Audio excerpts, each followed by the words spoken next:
कहानी शुरू होती है विल से, जो एक न्यूरो साइंटिस्ट है। विल और उसकी पूरी टीम बेचैनी के साथ किसी का इंतजार कर रही है। ये है सार्जेंट केली, जिनकी मौत 7 घंटे पहले हुई है और उन्हें इस लैब में लाया जाता है जहां विल की टीम के साथ सिंथेटिक बॉडी 3, 4, 5 भी मौजूद है। दरअसल विल एक क्रांतिकारी तकनीक पे काम कर रहा है जिसमें इंसानी दिमाग का सारा डेटा प्रोग्रामिंग कोड्स के रूप में सेव कर लिया जाता है और यही आज सार्जेंट कैली के साथ होने वाला है। विल एक डिवाइस से कैली के ब्रेन की सारी मेमोरीज को एक ड्राइव में सेव करता है और धीरे धीरे उस डेटा को बॉडी 3, 4, 5 में ट्रांसफर करता है। हम देखते हैं कि सभी प्रोसीजर बिल्कुल ठीक काम करते हैं। अब समय है सार्जेंट कैली को एक्टिवेट करने का। तभी 3, 4, 5 की बॉडी में सार्जेंट कैली फिर से अस्तित्व में आते हैं। सभी के लिए ये इतिहास रचने जैसा था। तभी कैली कहते हैं कि मैं कौन हूँ और इसी के साथ उनकी बेचैनी बढ़ती जाती है। विल उन्हें शांत करने की कोशिश करता है लेकिन कैली बार बार एक ही बात दोहराते हैं कि मैं कौन हूँ और इसी भ्रम में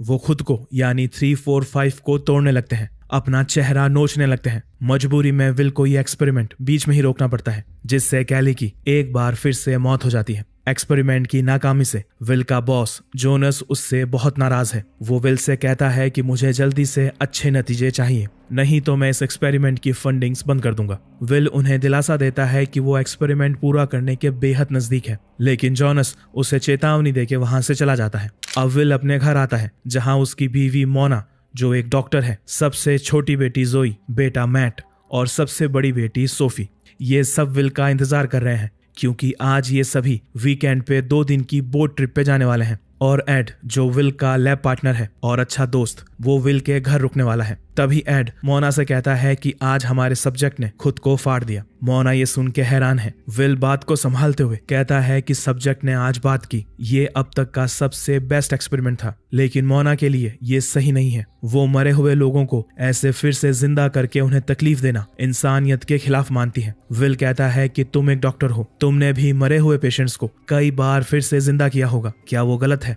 मोना के लिए इंसानी शरीर और आत्मा के मायने हैं। वो आर्टिफिशियल ब्रेन और बॉडी को सही नहीं मानती, लेकिन विल एक न्यूरो साइंटिस्ट है और उसके लिए लाइफ केमिकल और न्यूरोकेमिस्ट्री का एक मिक्सचर है। लेकिन बहुत जल्द इन सब की दुनिया हमेशा के लिए बदलने वाली है। अब विल का पूरा परिवार बोट ट्रिप पे जाने के लिए निकलता है, लेकिन निकलते हुए इन्हें थोड़ी देर हो जाती है और खराब मौसम के चलते वहां तेज बारिश होने लगती है। लेकिन बेफिक्र विल अपनी मंजिल की तरफ बढ़ता है।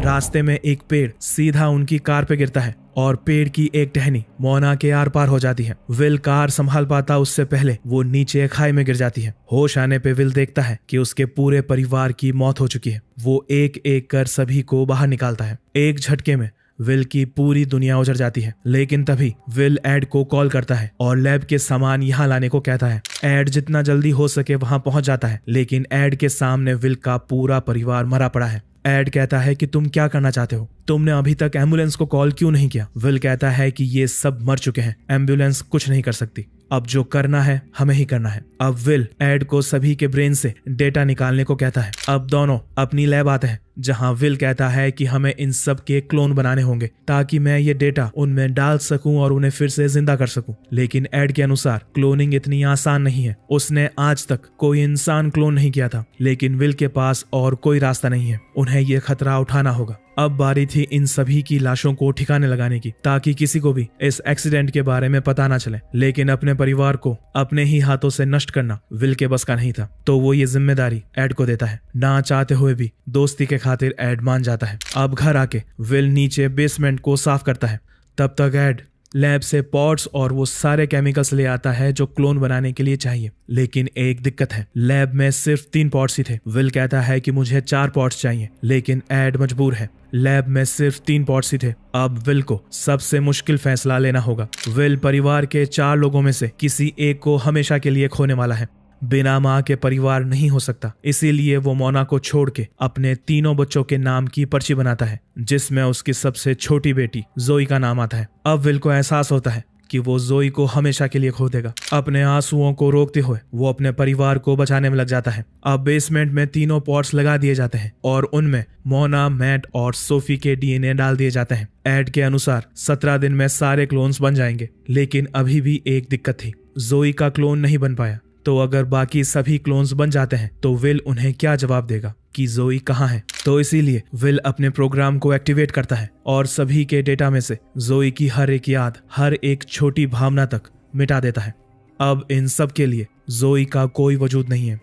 अब विल हर समय उन पॉड्स के पास ही रहता है, क्योंकि पॉड्स में हल्के से बदलाव का मतलब है क्लोन्स का नष्ट होना। इसीलिए विल लैब नहीं जाता और विल का बॉस जोनस इससे खुश नहीं है। वो एड को कहता है कि अगर बॉडी 3, 4, 5 एक्सपेरिमेंट के रिजल्ट्स पॉजिटिव नहीं आए तो वो अगले हफ्ते ये लैब बंद कर देगा। इससे एड घबरा जाता है, क्योंकि अगर ये लैब बंद हुई तो पॉड्स भी वापस देने होंगे, और अगर पुलिस को ये पता चला कि एड और विल ने पॉड्स से इंसानी क्लोन्स बनाए हैं तो सब कुछ खत्म हो जाएगा। इसीलिए विल को लैब आके एक्सपेरिमेंट पे काम करना होगा। वो एड को घर पे छोड़ के खुद लैब जाता है और एक्सपेरिमेंट पे काम करता है। अब वापस घर आते समय उसकी मुलाकात मैट और सोफी के स्कूल टीचर से होती है, जो दोनों बच्चों के कई दिनों से स्कूल ना आने से परेशान थी। लेकिन एड ने टीचर से झूठ बोला कि मैट बीमार है और वो अपने नानी के घर गया है। लेकिन टीचर के जाने के बाद विल को समझ आता है कि ऐसे तो सभी को शक हो जाएगा, तो वो सभी के फोन्स को ऑन करता है और वो ये देख के हैरान हो जाता है कि मोना की क्लिनिक से उसको कई 100 मिस कॉल्स और मैसेजेस आ रखे हैं। अब विल मोना के ईमेल से स्कूल में मेल करता है कि उन सब की तबीयत काफी खराब है, इसीलिए 1 वीक तक बच्चे स्कूल नहीं आ पाएंगे, और बच्चों के फोन से उनके दोस्तों को मैसेज करता है कि वो 1 वीक तक ऑनलाइन नहीं आ सकते। अब अगली चुनौती है उस पहेली को सुलझाना जिसमें 3, 4, 5 सही से काम करे। हो सकता है इन क्लोन्स का वही हाल हो जो सार्जेंट कैली का हुआ था। इसी पहेली को सुलझाने में 17 दिन बीत जाते हैं। अब समय था क्लोन्स को बाहर निकालने का। एड घर पे आता है। वो क्लोन्स को निकालने को तैयार है, लेकिन विल नहीं है। उसे डर है कि ये क्लोन्स भी खुद को मार देंगे, लेकिन एड कहता है कि इन क्लोन्स को निकालना ही होगा। इन पॉड्स में ये बहुत तेजी से बढ़ रहे हैं, अगर 1 हफ्ता भी और रुके तो ये बूढ़े हो जाएंगे या फिर इन्हें कैंसर हो जाएगा। तो विल कहता है कि जब तक मुझे इस समस्या का हल नहीं मिलता मैं इन्हें बेहोश करके रखूंगा। अब विल एक एक कर सभी को बाहर निकालता है और उन्हें बेहोश करके अपने अपने रूम में सुला देता है। विल अब दिन रात उसी समस्या पे काम करता है कि सब्जेक्ट 3, 4, 5 ने खुद को क्यों मारा। एक दिन विल देखता है कि उसके छूते ही मोना के ब्रेन में एक्टिविटी होती है, यानी ब्रेन और बॉडी इतनी जटिलता से आपस में जुड़े हैं। ब्रेन को अपनी बॉडी पता है, उसे खुद की स्किन पता है, दिल का धड़कना पता है, लेकिन सब्जेक्ट 3, 4, 5 एक धातु की बनी मशीन है। रियल ब्रेन को एक रियल बॉडी चाहिए। विल को पूरा यकीन है कि जब इन क्लोन्स में वो डेटा डाला जाएगा तो वो कामयाब होंगे, और इसी के साथ वो डेटा ट्रांसफर की प्रक्रिया शुरू कर देते हैं और हर एक स्टेप को बारीकी से और बड़ी सावधानी से पूरा करते हैं। और मोना आंखें खोल के विल का नाम लेती है, यानी एक्सपेरिमेंट सफल हुआ। विल मोना को फिर से बेहोश कर देता है। एड के पूछने पे विल कहता है कि मुझे घर को साफ करना होगा, बेसमेंट को क्लीन करना होगा। अब विल घर से जोई के कपड़े, उसके टॉयज, उसकी फोटोज और टेबल पे बनी उसकी आखिरी निशानी को भी मिटा देता है और मोना के पास आके सो जाता है। अब सुबह विल उठता है तो मोना वहां नहीं है। विल भाग के नीचे आता है तो वहां उसका पूरा परिवार नाश्ता कर रहा है। मोना हमेशा के जैसे जॉगिंग के लिए जाने वाली है। सभी बिल्कुल नॉर्मल बर्ताव कर रहे हैं। विल की खुशी का कोई ठिकाना नहीं है। उसे अपनी दुनिया फिर से मिल गई थी। तभी एड का कॉल आता है। वो विल को जल्दी से लैब बुलाता है, क्योंकि एक डोनर आने वाला है जिस पे 3, 4, 5 का एक्सपेरिमेंट होना है। ये इन लोगों का आखिरी मौका है। अगर ये फेल हुए तो लैब बंद हो जाएगी, इसीलिए विल को जाना पड़ता है। मोना उसे कहती है कि तुम आराम से जाओ, हम तुम्हारा वेट करेंगे। अब लैब आने पे विल को पता चलता है कि डोनर की हालत अच्छी नहीं है। अगर उस पे एक्सपेरिमेंट किया गया तो उसकी भी हालत वही होगी जो सार्जेंट कैली की हुई थी। लेकिन विल के पास एक प्लान है। वो खुद के ब्रेन का डेटा लेके उसकी एक कॉपी बनाता है और एड से कहता है कि मैं अपने ब्रेन का डेटा 3, 4, 5 में डालूंगा। मुझे पता होगा कि मेरा डेटा एक मशीन में डाला गया है तो मैं उसे झेल पाऊंगा। मैं आज रात ही इसे तैयार करके कल सुबह 3, 4, 5 में ट्रांसफर कर दूंगा। लेकिन घर आने पे मोना कहती है कि मुझे कुछ ठीक नहीं लग रहा। मैंने कल क्या खाया था, हम बोट ट्रिप पे गए या नहीं, मुझे कुछ याद नहीं है। मोना समझ जाती है कि कुछ है जो विल नहीं बता रहा। मोना की हालत बिगड़ते देख विल उसे सब कुछ बता देता है। ये सुन के कि वो मर चुकी है, मोना अंदर से टूट जाती है। लेकिन विल कहता है कि तुम जिंदा हो, मेरे सामने हो। मुझे पता है कि तुम इसे सही नहीं मानती, लेकिन अपने परिवार की लाशों को अपने हाथों में उठाने के बाद मुझे जो सही लगा मैंने किया। मोना को समझ आता है कि विल ने किन हालातों का सामना किया है। अब अगली रात को विल के घर जोनस आता है। विल उसे यहाँ देख थोड़ा हैरान है। अब आता है कहानी का असली ट्विस्ट। जोनस को पूरे समय ये पता था कि विल अपने घर में क्लोन्स बना रहा है। उसने विल को ऐसा करने दिया ताकि एक्सपेरिमेंट किया जा सके, और अब जब एक्सपेरिमेंट सफल हो गया है तो जोनस विल से कहता है कि इन तीनों को मरना होगा, क्योंकि अमेरिका में क्लोन्स बनाना इलीगल है और मुझे कोई भी दिक्कत नहीं चाहिए। मुझे बस वो प्रोग्राम दे दो जिससे डेटा ट्रांसफर किया जाता है और मैं तुम्हें छोड़ दूंगा। दरअसल जोनस इस एक्सपेरिमेंट को सोल्जर्स के लिए नहीं बल्कि ब्लैक मार्केट के लिए बना रहा था, जिससे उसकी कंपनी को अरबों डॉलर का फायदा हो। जोनस कहता है कि तुम्हारे पास आज रात का समय है अपने परिवार से जी भर के बात करने का, कल इन्हें मरना होगा। विल के पास दो ही रास्ते हैं, पहला जोनस की बात मान ले और दूसरा अपने परिवार को बचाए। विल फिर से अपने परिवार को चुनता है और डेटा देने के बहाने जोनस के सर पे मारता है, जिससे वो बेहोश हो जाता है। मोना कुछ समझ नहीं पाती तो विल उसे सब कुछ बता देता है। मोना तुरंत बच्चों को तैयार करती है। अब सभी कार में बैठ के पीछे वाले रास्ते से निकल जाते हैं, लेकिन उन्हें निकलते हुए जोनस के आदमी देख लेते हैं और उनका पीछा करने लगते हैं, लेकिन विल उनसे पीछा छुड़ाने में कामयाब होता है और सीधा एड की बोट की तरफ जाते हैं। अब विल कार को छुपा के बोट की कीज ढूंढने जाता है, लेकिन तभी वहां जोनस के आदमी आ जाते हैं और विल कुछ कर पाता उससे पहले उसकी आंखों के सामने उसके पूरे परिवार को उठा के ले जाते हैं। विल उनकी कार का पीछा करता है जो लैब में आके रुकती है। यहाँ पता चलता है कि जोनस ने एड को धमकाया और एड ने ही बताया था कि विल कहाँ जा सकता है। अब जोनस बच्चों को अलग रूम में भेज देता है, तभी वहां विल आ जाता है। जोनस विल से वो प्रोग्राम मांगता है, लेकिन विल मना कर देता है, तो जोनस एड को मार देता है। अब विल के पास और कोई रास्ता नहीं है। वो प्रोग्राम की कॉपी ट्रांसफर करने लगता है और जोनस बेसब्री से उसका इंतजार करता है, लेकिन विल ने प्रोग्राम की कॉपी ट्रांसफर करने की बजाय अपने ब्रेन का डेटा 345 में ट्रांसफर कर दिया है। विल के 345 को ऑन करते ही वो एक्टिवेट हो जाता है, जिसमें अब विल की मेमोरी है। जोनस कुछ भी समझ पाता उससे पहले 345 यानी विल वहां आ जाता है और जोनस के आदमियों को मारने लगता है। इधर असली विल मौका देख अपनी फैमिली को लेके वहां से चला जाता है। वो सीधा अपनी कार की तरफ भागते हैं, लेकिन तभी विल को कुछ सूझता है। वो फिर से अंदर जाता है और 345 को रोकता है।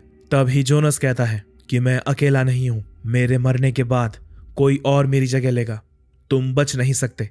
विल कहता है कि तुम्हारा मकसद है पैसा कमाना, जो मैं तुम्हें दूंगा, मैं तुम्हें फिर से जिंदा करूंगा। उसके बाद 345 के रूप में मैं तुम्हारे साथ रहूंगा, लेकिन बदले में तुम्हें मेरी फैमिली को छोड़ना होगा। मरता हुआ जोनस मान जाता है और उसी के साथ उसकी मौत हो जाती है। अब मूवी समय में आगे बढ़ती है, जहां हमें विल के साथ जोई दिखाई देती है, यानी विल ने जोई का भी क्लोन बना दिया है और वो सभी साथ में खुश हैं। इधर दुबई की एक बिल्डिंग में हम जोनस को फिर से जिंदा देखते हैं। वो एक बूढ़े खरबपति बिजनेसमैन से मिलता है। यहाँ पॉट्स देखे जा सकते हैं, यानी जोनस का नया बिजनेस है ऐसे लोगों के क्लोन बना के उन्हें फिर से जवान करना। इसीलिए जोनस ने विल और उसकी फैमिली को छोड़ दिया और मूवी यही एंड हो जाती है। लेकिन अब बारी है मेरे फेवरेट सेगमेंट की, मूवी मिस्टेक्स। तो शुरू करते हैं डोनर से। मरने से पहले डोनर से कॉन्ट्रैक्ट तो साइन होता होगा, और अगर कॉन्ट्रैक्ट साइन किया है तो उसमें लिखा क्या होगा? तुम्हें फिर से जिंदा करेंगे, जहां पे 99.99% चांसेस हैं कि तुम खुद को फाड़ के फिर से मर जाओगे। ठीक है, चल साइन कर रहे, साइन कर चल। और ये कार एक्सीडेंट, इतनी टक्करों के बाद भी एयरबैग्स नहीं खुले। कार का नाम स्विफ्ट तो नहीं था। I am sorry. और यहाँ पे ध्यान से मोना जी की आंखों को देखो, मरने के बाद भी ये बेरहम बारिश इन्हें चैन से मरने नहीं दे रही है। वैसे एड ने बोला था कि लैब में 3 पॉट्स ही अवेलेबल है, लेकिन इस सीन में एड के पीछे एक पॉट देखा जा सकता है। तो क्या एड ने झूठ बोला? ये राज भी उसी के साथ चला गया सर। वैसे अगर 3 पॉट्स थे भी तो प्रॉब्लम कहाँ थी? सभी के क्लोन बाहर आने के बाद जोई का भी क्लोन 17 दिन में तैयार हो जाता। 17 दिन की ही तो बात थी, बच्ची बच जाती अंकल। जब विल खुद की मेमोरी लेके 345 में डाल सकता है तो उसे डोनर की जरूरत ही क्यों थी? मुझ जैसे किसी भी गरीब के मुंह पे पैसा फेंको, वो खुशी खुशी अपनी मेमोरी देने को मान जाएगा। किसी के मरने का वेट करना ही क्यों था? जब विल ने अपनी मेमोरी की कॉपी बनाई थी तब जोनस एक अच्छा इंसान था। तो जब डेटा 345 में ट्रांसफर किया गया तो 345 वाले विल को कैसे पता कि जोनस एक बुरा इंसान है या उसकी फैमिली खतरे में है? विल जोई का भी क्लोन तैयार कर देता है और मोना जी उसे ऐसे गले लगाती है, आय हाय हाय, नजर ना लगे। लेकिन उसकी यादों में से जोई को डिलीट कर दिया गया था। तो ये क्या है? और बच्चों का क्या? उन्हें तो ये तक नहीं पता कि वो मर चुके हैं। बड़ी गंदी मौत मरे हैं। और ना जोई के बारे में कुछ याद है, लेकिन फिर भी वो विल के साथ जोई को देख के कुछ नहीं पूछते। ये पापा बच्ची लाए, वाओ विल, थैंक यू। वैसे ये कौन है? My happy family. अगर 3, 4, 5 में विल की मेमोरी है, यानी एक तरह से वो विल ही है, तो क्या उसे अपनी फैमिली की याद नहीं आएगी? और ऊपर से इस विल को लाइफ लॉन्ग जोनस के लिए काम करना है। वैसे देखा जाए तो काफी डार्क एंडिंग है इस मूवी की। ये तो पक्का है कि ये मूवी देखने के बाद मेरे ब्रेन का डेटा कोई नहीं ले सकता, क्योंकि दिमाग का दही हो चुका है। और तुम लोग भी जोनस की तरह मुझसे सिर्फ काम ही काम मत करवाओ यार, थोड़ा लाइक और शेयर कर दिया करो, और अगर नहीं किया तो हनुमान जी तो कभी माफ नहीं करेंगे। चलो फिर मिलते हैं अगले वीडियो में, तब तक अपना और अपने क्लोन्स का ध्यान रखें। बाय।